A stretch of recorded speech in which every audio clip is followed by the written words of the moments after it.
তো আজকে আমরা যেটা পড়ব সেটা হচ্ছে ক্লাস 10 ফিজিক্যাল সায়েন্সের চ্যাপ্টার 7 পরমাণুর নিউক্লিয়াস।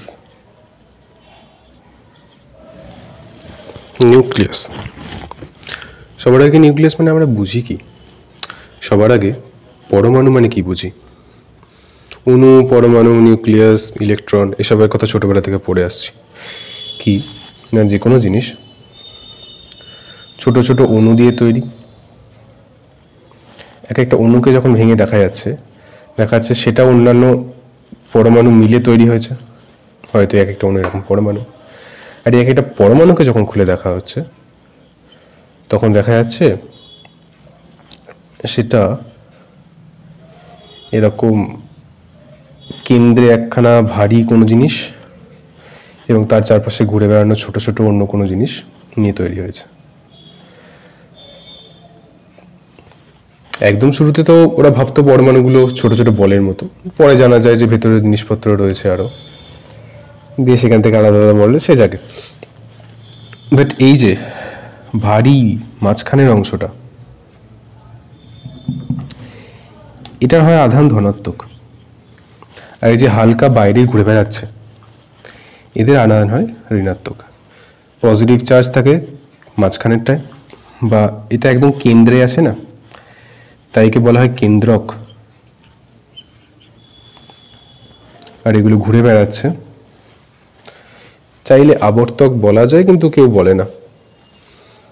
এবার কেন্দ্রে যে এই ধনাত্মক আধানযুক্ত অংশটা, এরই অপর নাম নিউক্লিয়াস।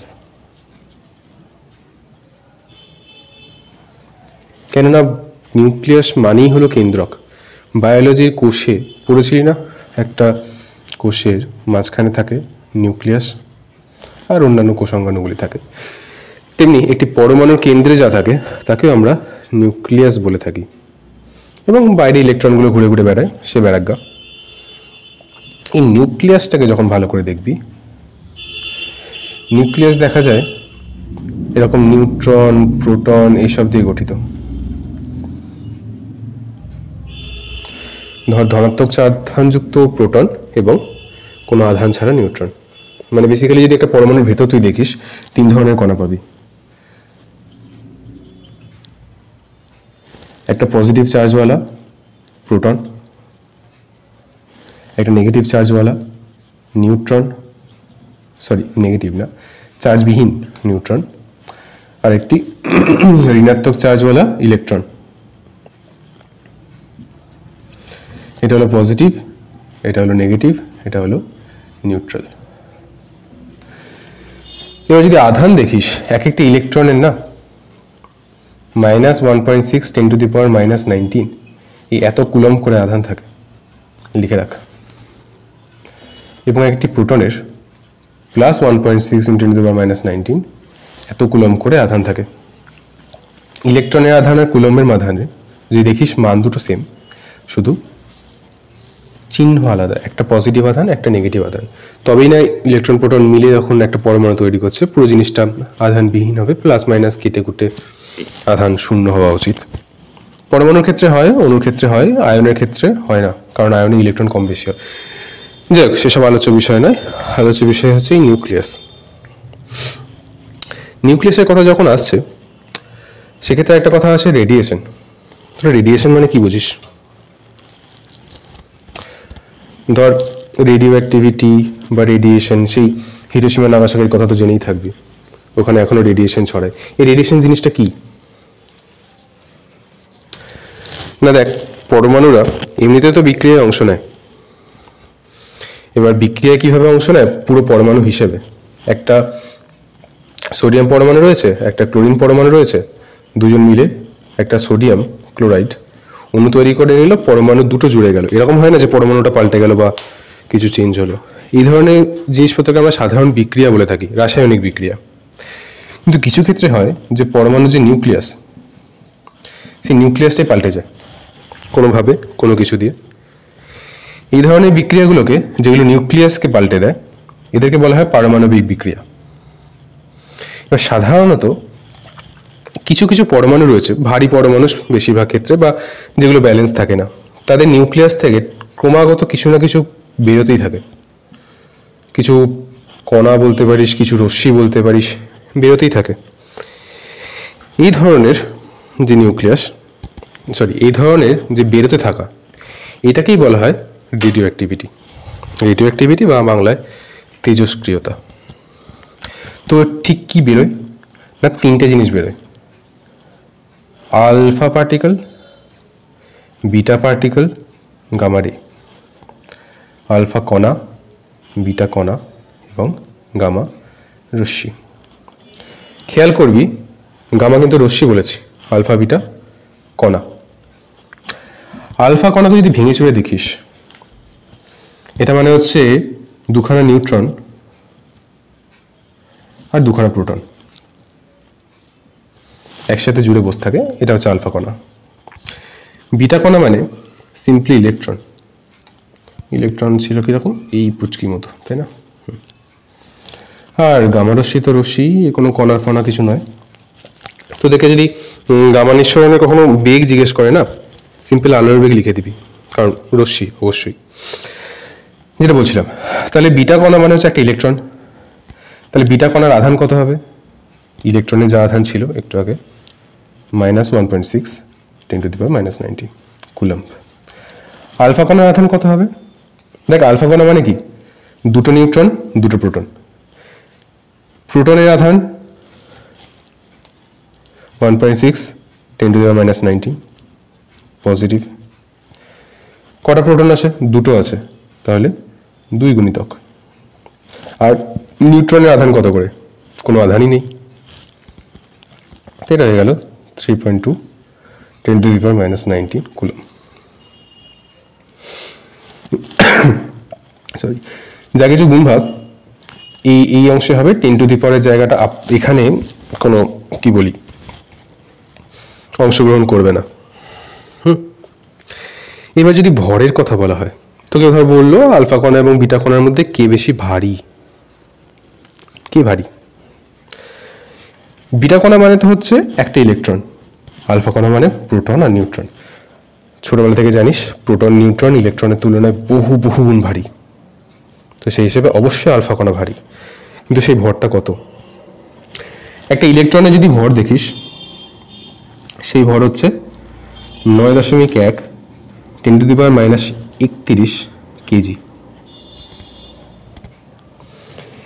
এবং এক একটা প্রোটন বা নিউট্রন হচ্ছে ইলেকট্রনের ভরের, এটাকে আমি বলছি m(e). হ্যাঁ, আর এক একটা প্রোটন এর ভর বা নিউট্রনের ভর অলমোস্ট কাছাকাছি হয়, যেটা হয় কিনা প্রায় 1840 গুণ ইলেকট্রনের ভরের।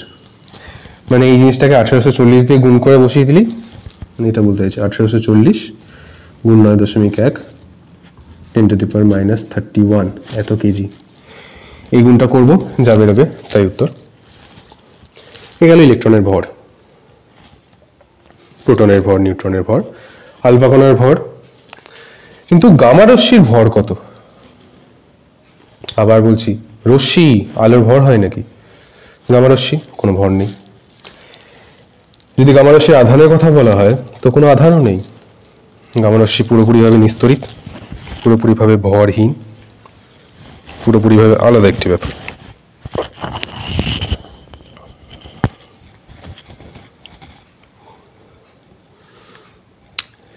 এ হচ্ছে আলফা বিটা গামা।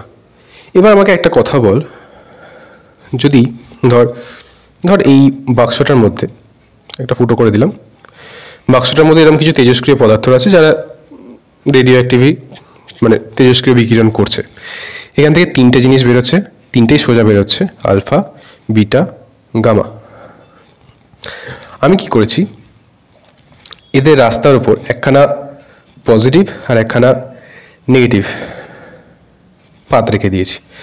দিয়ে দেখলাম একটা এদিকে মেকে গেল, একটা এদিকে মেকে গেল, আর একটা সোজা বেরিয়ে গেল। বলতে পারবি কোনটা কি? পজিটিভের দিকে কে যাবে? যে নেগেটিভ, নেগেটিভ কে? বিটা। তাহলে এইদিকে আসবে বিটা পার্টিকেলস, আর নেগেটিভের দিকে আসবে যে পজিটিভ সে, অর্থাৎ আলফা পার্টিকেলস। আর সোজা বেরিয়ে যাবে, যার কোনো চার্জ নেই, অর্থাৎ গামা রশ্মি।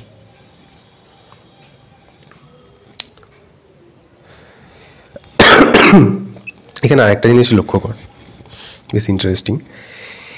এই যেটা হলো দুটো প্রোটন আর দুটো নিউট্রন, এর অনেকটা মিল আছে হিলিয়াম পরমাণুর সাথে।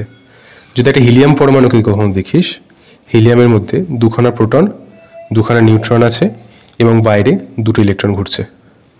মানে সোজা কথা, যদি আমি হিলিয়াম থেকে ইলেকট্রন দুটোকে বাদ দিয়ে দিতে পারি তাহলে এটা আলফা কণা হয়ে যাবে।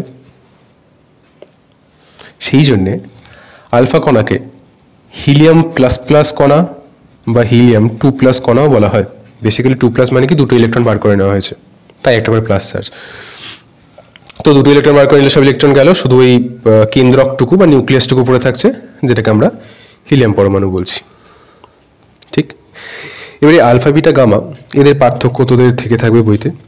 তিনটে রশ্মি গুরুত্বপূর্ণ এবং এদের পার্থক্যটাও গুরুত্বপূর্ণ, যে দুজনের মানে তিনজনের আধান কত, ভর কত আলোচনা করলাম আমরা দুটোই। তারপর ভেদন ক্ষমতা কার বেশি, না দেখ গামা তো রশ্মি, তাহলে গামার ভেদন ক্ষমতা সবচেয়ে বেশি হওয়ার কথা।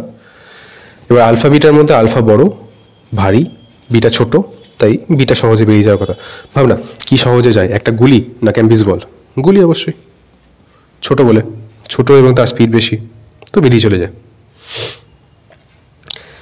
এইসব টুকটাক জিনিসপত্রগুলো পার্থক্য থাকবে, দেখে নিবি। এবার কিছু তেজস্ক্রিয় পদার্থ, পোলোনিয়াম, রেডন, রেডিয়াম, এদের নাম তো শুনে থাকবি হয়তো। ইউরেনিয়াম তো অবশ্যই শুনেছিস, কিনা শুনেছে। এসব জিনিসগুলো হচ্ছে তেজস্ক্রিয়তা। তেজস্ক্রিয়তার প্রথম আবিষ্কারের গল্পটাও বেশ অদ্ভুত রকমের, জানিস? বলে একজন বিজ্ঞানী ছিলেন, বোধহয় বেকারেল, উনি ফটোগ্রাফির শখ ছিল। তো একটা অদ্ভুত রকমের পাথর পেয়েছিলেন উনি। সেই পাথরটাকে নিয়ে এবার দেখছিল, ঠেকছিল, দিয়ে দেখা টাকা হয়ে কোথাও একটা বেরোনো ছিল হঠাৎ করে, মানে তাড়াহুড়োর মধ্যে পাথরটাকে একটা কাগজে মুড়ে ড্রয়ারে দেখে দিয়ে চলে যায়। দিয়ে ভুলে তো গেছে পাথরের কথা। একদিন ফটোগ্রাফির জন্য ফিল্ম বার করতো, তখনকার সেই ফিল্ম ক্যামেরা হতো, এত ডিজিটাল ছিল না। তো সেই ফিল্ম বার করতে গিয়ে দেখে সব কটা ফিল্ম নষ্ট হয়ে গেছে। উনি ভাবলেন এটা কি হলো, ফিল্মগুলো কি করে নষ্ট হলো। হঠাৎ ওনার মাথায় হলো যে আচ্ছা ওই পাথরটার কিছু ব্যাপার নেই তো। দিয়ে উনি এক্সপেরিমেন্ট চালালেন, যে আরও দুটো ফিল্ম রেখে দেখলেন, না নষ্ট হলো না। মানে পাথরটা বার করে নিয়েছিল তখন নষ্ট হলো না, কিন্তু যে আবার পাথরটা রেখে দিল সব নষ্ট হয়ে গেল 2 দিনের মধ্যে। তো তাহলে পাথরটা থেকে কিছু একটা বেরোচ্ছে যেটা আমার ফিল্মগুলোকে নষ্ট করছে। এখান থেকে আবিষ্কার হয় তেজস্ক্রিয়তা, যে পদার্থের এরকমও ধর্ম আছে, এক নাগারে কোনো জিনিসও বিকিরণ করতে থাকতে পারে, সেই ক্ষমতা আছে কিছু কিছু পদার্থের, কিছু কিছু পরমাণুর। এবার এটা অনেক পরে জানা যায় যে এটা পরমাণু থেকে হচ্ছে, কেন হচ্ছে অবশ্যই রিসার্চ ফিসার্চ চলেছে, সেসব ঠিক আছে। এবার আমরা একটা ছোটোখাটো অঙ্ক করবো, ছোটোখাটো, চাপ নিস না। এদের মুছি, কারো তোলার থাকলে পিছিয়ে গিয়ে তুলে নিস, কিছু লেখার থাকলে। এবার দেখ,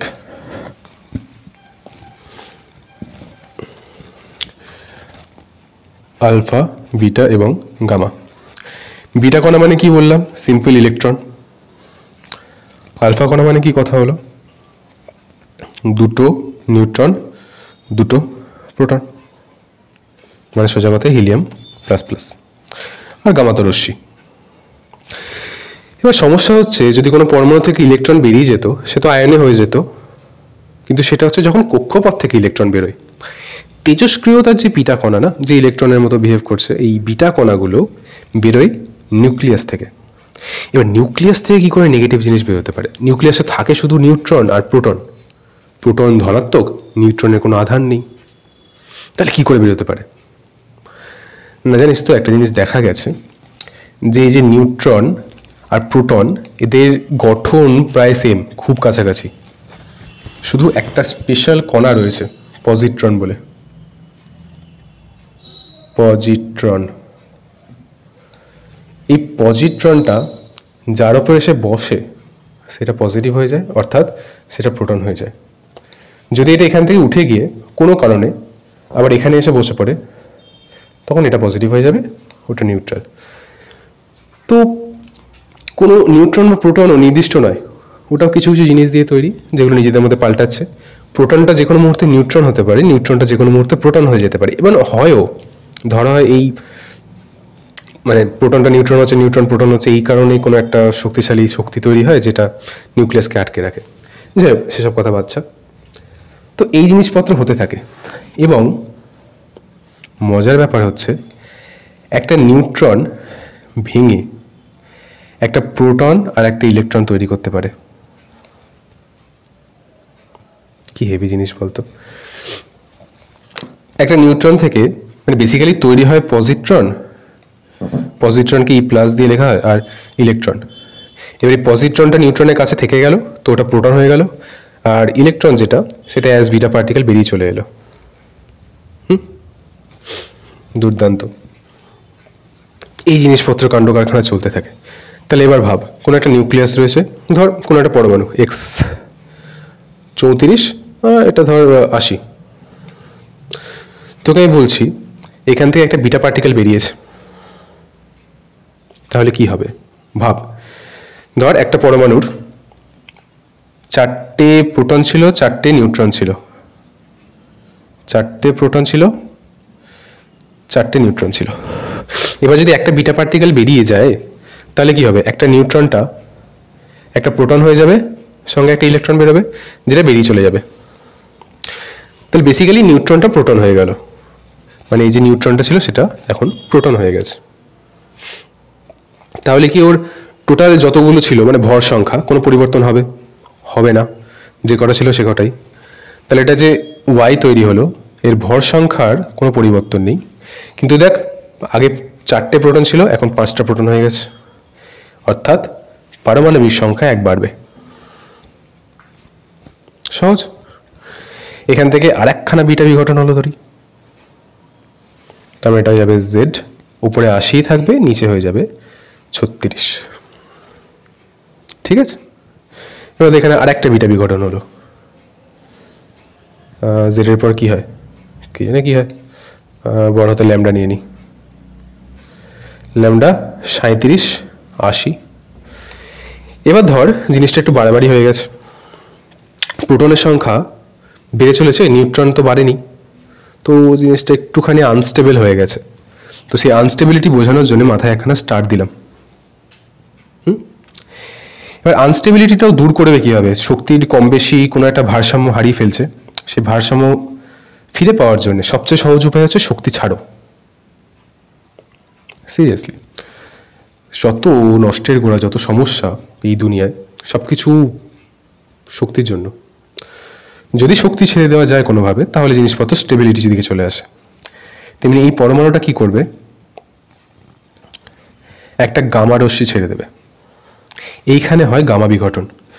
যদি কখনো আলফা বিটা এই বিঘটন হতে হতে কোনো জায়গায় আনস্টেবল কোনো পরমাণু তৈরি হয়ে যায়, সে অন্যান্য পথেও যেতে পারে, কিন্তু কিছু কিছু ক্ষেত্রে একটা গামা রশ্মি ছেড়ে দেয়, গামা রশ্মির মধ্যে কিছুটা শক্তি আর কি ছেড়ে দিল, দিয়ে সেম পারমাণবিক সংখ্যা, সেম ভর সংখ্যাওয়ালা আর একটা পরমাণু তৈরি করে, যেটা একটু স্টেবল হয়, শক্তিটা একটু কম হয়। এগুলো হচ্ছে গামা বিঘটন। তাহলে গামা বিঘটনের সময় না পারমাণবিক সংখ্যা পাল্টাবে, না ভর সংখ্যা পাল্টাবে। এবার ধর এখান থেকে একটা আলফা বিঘটন হলো। আলফা বিঘটন মানে কি, কেন্দ্র থেকে দেখ দুটো প্রোটন আর দুটো নিউট্রন বেরোচ্ছে। দুটো প্রোটন আর দুটো নিউট্রন যদি বেরোয়, এটাকে আমি বানালাম, কি বানাই, ডি বানাচ্ছি। দুটো প্রোটন বেরোলে এটা হয়ে যাবে 35 প্রোটন সংখ্যা। আর ভর সংখ্যা কত পাল্টাবে? দুটো প্রোটন দুটো নিউট্রন মিলে টোটাল 4টে বেরোচ্ছে, তাহলে ভর সংখ্যা 4 কমবে, 76। এরপর যদি আরেকটা আলফা বিঘটন হয়, ধর ই বানালাম, 35 কমে 33, 2 কমবে, এখানে 4 কমে 72। তাহলে আমরা কি বুঝলাম, যে এটা বোঝা গেল তো? বুঝবো, আশা করি বুঝেছিস,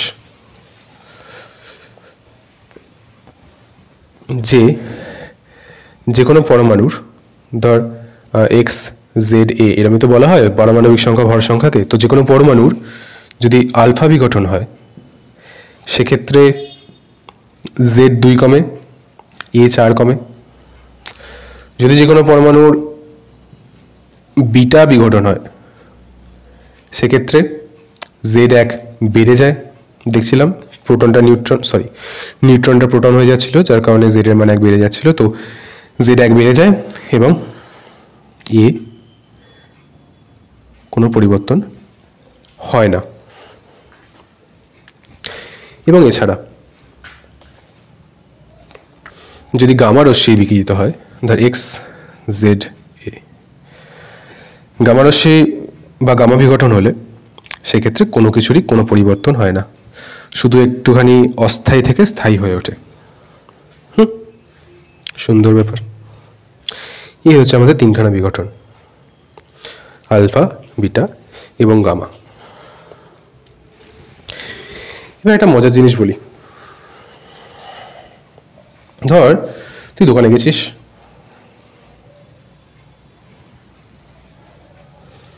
তুই দোকানে গেছিস প্রোটন নিউট্রন কিনতে। আচ্ছা বেশ, শুরুতে ল্যাংচা পান্তুয়া ল্যাংচা না পান্তুয়া রসগোল্লা, ধর এই পান্তুয়া, এদের এক একটা হচ্ছে 20 গ্রাম করে, আর এই একটা রসগোল্লা, এদের এক একটা হচ্ছে 50 গ্রাম করে, একটু বড় সাইজের রসগোল্লাগুলো। তুই দোকানে গিয়ে 100 পিস পান্তুয়া নিয়েছিস আর 150 পিস রসগোল্লা, হিসাব করতে সমস্যা হবে, 200 পিস রসগোল্লা নিয়েছিস। তাহলে 150 পিসে 100 পিসের জন্য 100 ইন্টু 20, আর এটার জন্যে 250, টোটাল 2000 প্লাস 4000, মানে 6000 গ্রাম হওয়ার কথা। ধর তুই বাড়ি এসে দেখলি 5786 গ্রাম রয়েছে। এটা কি হলো? বাকিটা কোথায় গেল? বাড়িতে কি বলবে, তুই খেয়ে নিয়েছিস। অবশ্যই আমরা জানি তুই খেতে পারিস না, কারণ এখানে অর্ধেক খেয়ে তো রাখিস নি, 86 কি করে হবে, হয় 20, 50। আচ্ছা, তো কোথায় গেল জিনিসটা? না আমরা বলবো বাস্তবে রসগোল্লা পান্তুয়া হলে তো কিছুই বলা যেত না, কিন্তু এই পরমাণুর চ্যাপ্টারে আমরা বলবো বাকিটা শক্তি হয়ে গেছে, বাকিটা শক্তি হয়ে গেছে। সেই শক্তিটা কি করেছে না পান্তুয়া রসগোল্লাগুলোকে এক জায়গায় আটকে রেখেছে, ছড়িয়ে যেতে দিচ্ছে না ব্যাগের মধ্যে। হ্যাঁ, পরমাণুর ক্ষেত্রে এরকম হয়। ধর যে কোনো একটা পরমাণু রয়েছে XZA, তাহলে এর কাছে প্রোটন কতগুলি? প্রোটন হচ্ছে Z খানা। যদি ইলেকট্রন দেখিস, ইলেকট্রনও Z খানা, কিন্তু ওটাকে নিয়ে আমাদের কোনো কাজ নেই। আর নিউট্রন হবে A মাইনাস Z এত পিস। ধরে নিলাম এক একটা প্রোটনের ভর হচ্ছে MP, এক একটা নিউট্রনের ভর হচ্ছে Mn, আর টোটাল নিউক্লিয়াসের ভর হচ্ছে M নিউক্লিয়াস। তো আলাদা আলাদা করে দেখলে মোট ভর কত হওয়ার কথা? টোটাল মাস, মোট ভরই লিখি, সরি, মোট ভর কত হওয়ার কথা? প্রোটন আছে Z খানা, তাহলে Z খানা MP এবং A মাইনাস Z এতগুলো Mn।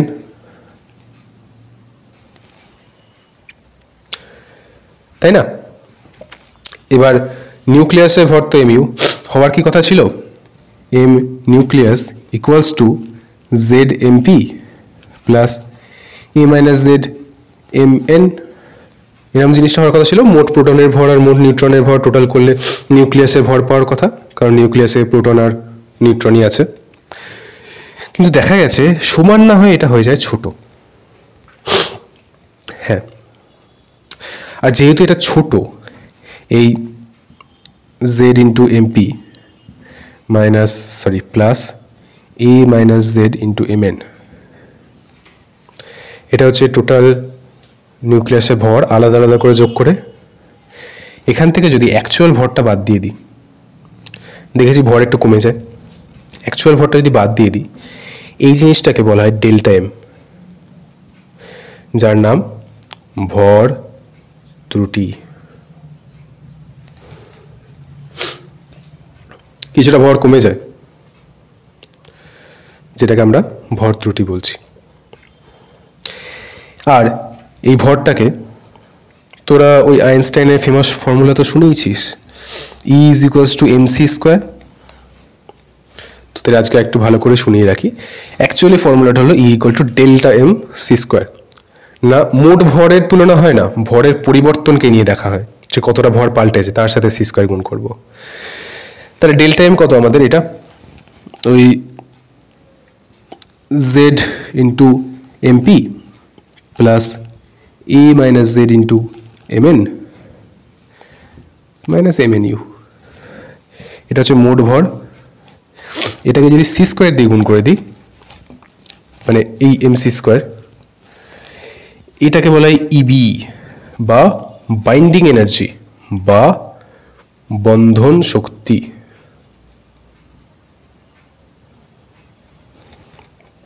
বন্ধন শক্তি। আর এই বন্ধন শক্তি কি করে? পরমাণুর কেন্দ্রে প্রোটন এবং নিউট্রনগুলিকে একসাথে ধরে রাখে। ঠিক আছে,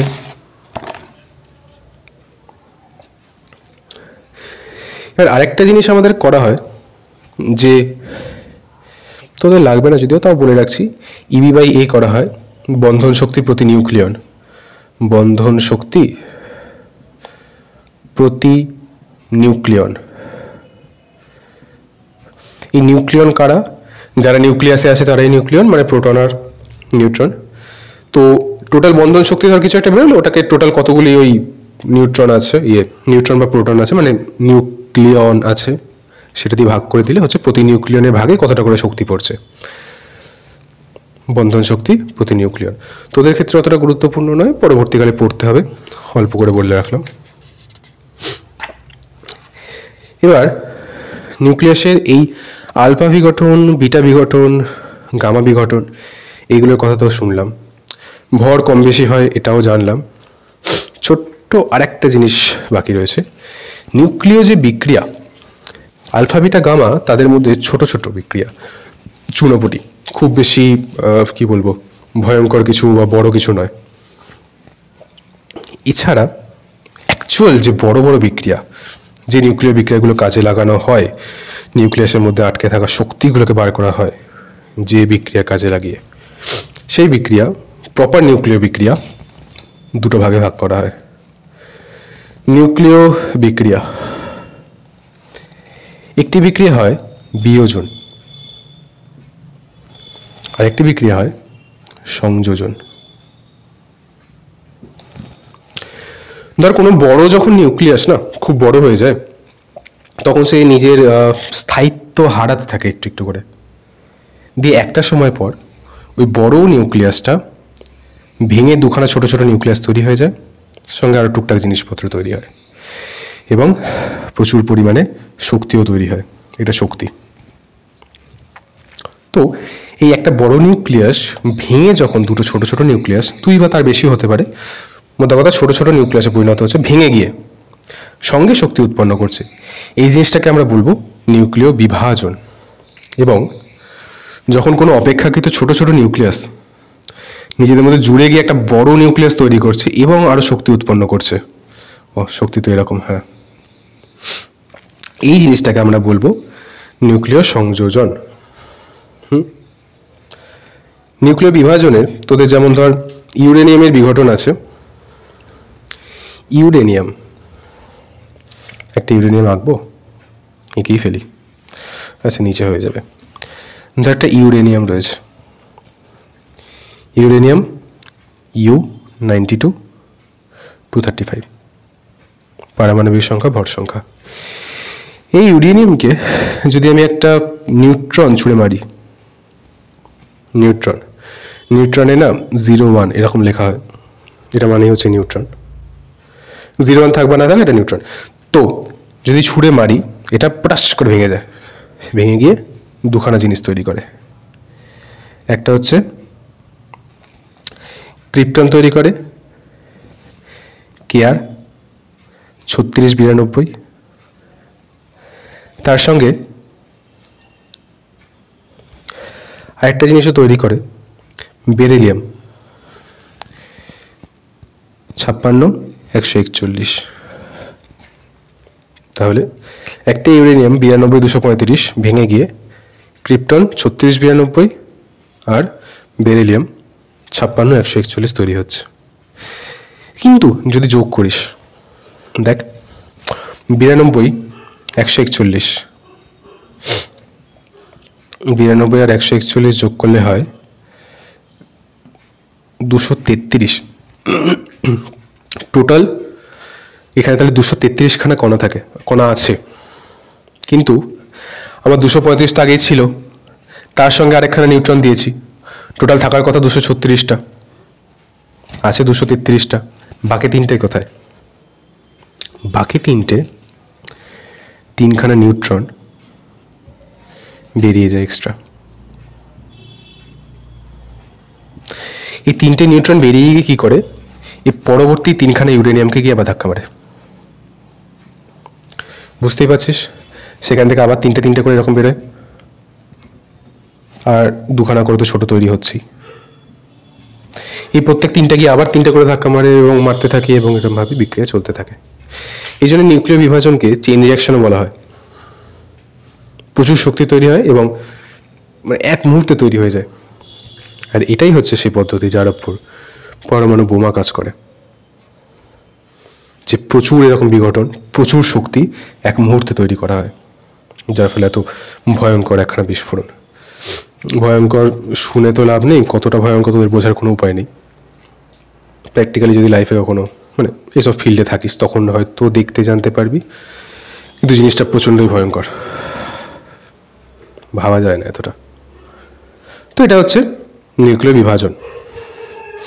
3টে নিউট্রন বেরোয়, কারণ এখানে যদি দেখিস 36 আর 56 যোগ করলে 92 হচ্ছে।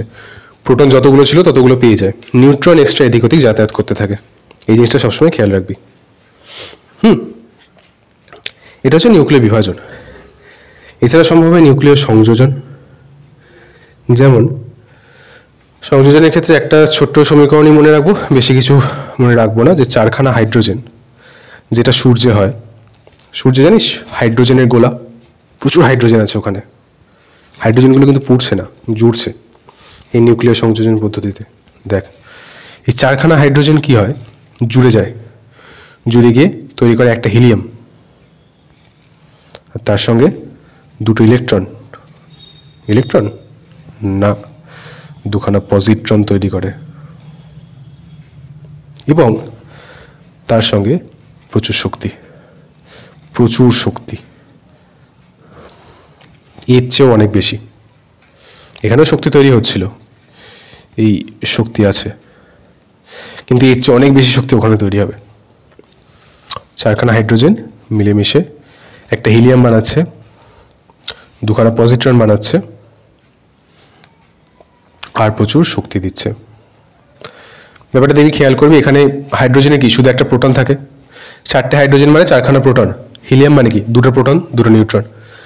তাহলে 2খানা প্রোটন নিউট্রনে পরিবর্তিত হয়েছে, মানে একটা করে পজিটিভ চার্জ ছাড়তে হবে তবে ওরা নিউট্রন হবে। নিউট্রনের তো কোনো আধার নেই, প্রোটনের তো আছে, তো পজিটিভ চার্জটা ওরা পজিট্রন কণা হিসেবে ছেড়ে দেয়, দিয়ে এই বিক্রিয়া তৈরি হচ্ছে। সরি। এবার একটা ছোট্ট প্রশ্ন হয় যে নিউক্লিয় সংযোজনে যদি বেশি শক্তি তৈরি হয় তাহলে আমরা করি না কেন? তারপর ইউরেনিয়াম তো তেজস্ক্রিয়, হাইড্রোজেন তো নয়, হাইড্রোজেন তো সহজলভ্য, নিরাপদ, অনেক বেশি নিরাপদ। তাহলে আমরা সংযোজন কেন করি না, বিভাজন কেন করি না? কারণ এখন অবধি করতে পারি না, আমাদের সে ক্ষমতা নেই। এখানে সংযোজনে যে পরিমাণে শক্তি তৈরি হবে হিউজ, এতটাই হিউজ, ওটা এখন অবধি আমাদের কাছে হ্যান্ডেল করার ক্ষমতা নেই। বিভিন্ন রিসার্চ চলছে যে এই শক্তিটাকে কিভাবে এক জায়গায় নিয়ন্ত্রিত করে রাখা যায়, কিভাবে কন্ট্রোলে রাখা যায়। দেখা গেল একখানা বানালাম, পুরো পৃথিবী উড়ে গেল, সেটা তো আমরা চাই না, তাই না? অবশ্যই থাকতেও হবে, শুধু শক্তি বানিয়ে কী করব। তো সেই রিসার্চই চলছে কিভাবে একটা অল্প জায়গার মধ্যে বা অল্প পরিমাণে বিক্রিয়াটা করানো যায়, যে পরিমাণ শক্তি তৈরি হচ্ছে সেটাকে নিয়ন্ত্রণ করা যায়। যেদিন করতে পারবো সেদিনই সংযোজন দিয়ে শক্তি তৈরি হবে, আর হয়তো সেদিনই আমাদের এনার্জি ক্রাইসিসও মিটে যাবে। কারণ যত তারা নক্ষত্র আছে সবার শক্তির উৎস হচ্ছে এই নিউক্লিয় সংযোজন। প্রচুর প্রচুর শক্তি উৎপন্ন হয় সংযোজনে। এবার হয়তো মনে করতে পারিস যে সংযোজনে জুড়ে জুড়ে জুড়ে জুড়ে বড় করে সেটাকে আবার বিয়োজন দিয়ে ভাঙতে ভাঙতে ভাঙতে ভাঙতে ছোট করে দেওয়া যেতে পারে, তো অসীম শক্তি, মানে কোনো লিমিট নেই, ওরকমও নয় জিনিসটা, পরে বুঝবি। ওরকম হয় না কখনো, মানে একটা জিনিস করতে যদি শক্তি দিতে হয় উল্টো জিনিসটা করলে শক্তি বেরোবে, বা একটা জিনিস করলে যদি শক্তি বেরোয় উল্টো জিনিসটা করলে শক্তি দিতে হবে। এবার বলতে পারি যে ভাঙলেও শক্তি বেরোচ্ছে, জুড়লেও বেরোচ্ছে, সবসময় বেরোয় না, কিছু কিছু জুড়তে শক্তি লাগেও, কিছু কিছু ভাঙতে। যেমন ধর ক্রিপ্টন আর বেরিলিয়াম যে তৈরি হলো, এই ক্রিপ্টন আর বেরিলিয়ামকে যদি তুই জুড়তে চাস সেখানে তোকে শক্তি দিতে হবে, বাইরে থেকে প্রচুর দিতে হবে। কিন্তু হাইড্রোজেন যখন জুড়ছে সেখানে শক্তি বেরোচ্ছে। আবার হিলিয়ামকে যদি ভাঙতে চাস সেখানে তোকে শক্তি দিতে হবে, মানে মোটামুটি ছাড় সেসব। এই হচ্ছে নিউক্লিয় সংযোজন আর বিয়োজন। আরেকটা কথা, নিউক্লিয় সংযোজন করতে না নিউক্লিয় বিয়োজন করানোর প্রয়োজন পড়ে। কেননা একটা জিনিস খেয়াল কর না, ভাব, এই ছবিটা মুছলাম আশা করি। সেই কিছু কিছু অ্যাপ থাকে, আগে প্রচুর থাকতো, এখন অনেক কমেছে, তাও সব পদক্ষেপ নেয়, বাট স্ক্যাম, বাগ, এছাড়াও প্রচুর কেমন বিদঘুটে অ্যাপ থাকে যে ধরো শেয়ার করলে কয়েন পাবে, কিন্তু সেই কয়েনগুলো একটা পার্টিকুলার কয়েন হওয়া অবধি তুমি তুলতে পারবে না। ধর অ্যাকাউন্ট যখন খুললি তোর কাছে এতটা ব্যালেন্স আছে, কিন্তু তোকে এতটা ব্যালেন্স করতে হবে কম করে যদি কয়েনগুলো বার করতে চাস। তাহলে তুই শেয়ার করলি করতে একটা টাইম গিয়েটাই ক্রস করলো, যেই ক্রস করলো তখন তুই সব কয়েন বার করে নিতে পারলি, দিয়ে ওই অ্যাকাউন্ট ফাঁকা হয়ে গেল, টাকাটা তোর কাছে। জিনিসটা লজিক্যাল, যেটাকে বাড়াতে একটা জায়গা অব্দি নিয়ে যেতে হবে। তবে আমি বার করতে চেয়েছিলাম এইটুকু বার করে জিরোতে আসতে চেয়েছিলাম, যে ওই টাকাটা আমি বার করে নিই, কিন্তু ডাইরেক্টলি বার করতে পারলাম না, ওটাকে একটা লেভেল অব্দি তুলতে হলো, দিয়ে তারপর ওটা আমি বার করতে পারলাম। এবার বেশিরভাগ ক্ষেত্রে অ্যাপগুলো কি হতো, যেটা আমি দেখেছি, এরকমভাবে বাড়তে এক তো প্রচুর সময় নিত বাড়তে, দ্বিতীয়ত এই বাড়তে গিয়ে এই জায়গাটা গিয়ে ওইটাকে আর ছুতো না কোনো দিন, চলতে থাকতো। এইগুলো কোম্পানির স্ট্র্যাটেজি, যে সেটা আলোচ্য বিষয় নয়। আমাদের কথা হচ্ছে এই যে ধর এখান থেকে তুললাম, তারপর নামলো, যে কোনো বিক্রিয়াও তাই। একটা বিক্রিয়া নিজে নিজে হয়, কিন্তু হওয়ার জন্য প্রথমে ওকে কিছুটা শক্তি দিতে হয়। ধর আগুন নিজে জ্বলে, মানে অ্যাকচুয়ালি ওপর থেকে নিচে নামছে আগুন, শক্তি ছাড়ছে, কিন্তু আগুন শুরু করার জন্য আমার বাইরে থেকে একটু শক্তি দিতে হয়, তবে গিয়ে ওটা জ্বলতে শুরু করে। দিয়ে এই যে এক্সট্রা শক্তিটা বেরোলো সেইটা দিয়ে তারপরেরটাকে জ্বালিয়ে দেয়, দিয়ে তারপরটা জ্বলতে থাকে, এরকম। মানে এখানে যে শক্তিটা পেলো সেটা পরেরটার কাজে লেগে যাবে, বুঝাতে পারছি কি জানি। ধর এটা থেকে কিছুটা শক্তি বেরোবে, ভেতরে শক্তি আছে, কিন্তু এটাকে ভাঙার জন্য আমার বাইরে থেকে শক্তি দিতে হচ্ছে। তো এই শক্তিটা দিয়ে আমি এটাকে ভাঙলাম, এখান থেকে যে শক্তিটা বেরোলো সেটা অটোমেটিক পরেরটাকে ভেঙে দেবে, এর থেকে যে শক্তিটা বেরোলো সেটা তারপরেরটাকে ভেঙে দেবে, এর থেকে যে শক্তিটা বেরোতো তারপরেরটাকে ভেঙে দেবে, এরকম করে চলতে থাকে। তো নিউক্লিয়াস সংযোজনে এই যে আমার এক্সট্রা শক্তিটার প্রয়োজন হয়, এটাকে বলা হয় অ্যাক্টিভেশন এনার্জি। যে বিক্রিয়াটাকে অ্যাক্টিভেট করার জন্য আমার যে এনার্জিটা এক্সট্রা দিতে হচ্ছে, এই যে অ্যাক্টিভেশন এনার্জি, এটা প্রচণ্ড বেশি হয়, এত বেশি যে বাস্তবে অন্য কোনো জায়গা থেকে এই এত পরিমাণ শক্তি পাওয়া যায় না। তো যদি নিউক্লিয় সংযোজন করাতে হয়, এই এক্সট্রা যে শক্তিটা দিতে হয়, এটা পাওয়া যায় শুধুমাত্র নিউক্লিয় বিভাজন থেকে, এত হিউজ পরিমাণ। তো এই জন্যে যে কোনো নিউক্লিয় সংযোজন বিক্রিয়া করানোর জন্য নিউক্লিয় বিভাজন প্রথমে করানো প্রয়োজন, তবে গিয়ে নিউক্লিয় সংযোজন করানো যায়, নইলে সেই শক্তির সাপ্লাই দেওয়ার মতো কেউ নেই। পরমাণু নিউক্লিয়াস চ্যাপ্টারটা মোটামুটি এইটাই, কম বেশি একটু আধটু এদিক ওদিক থাকতে পারে। যেমন ধর নিউক্লিয়ার বিভাজন যখন করবি, নিউক্লিয়ার চুল্লির কথা অবশ্যই পড়বি।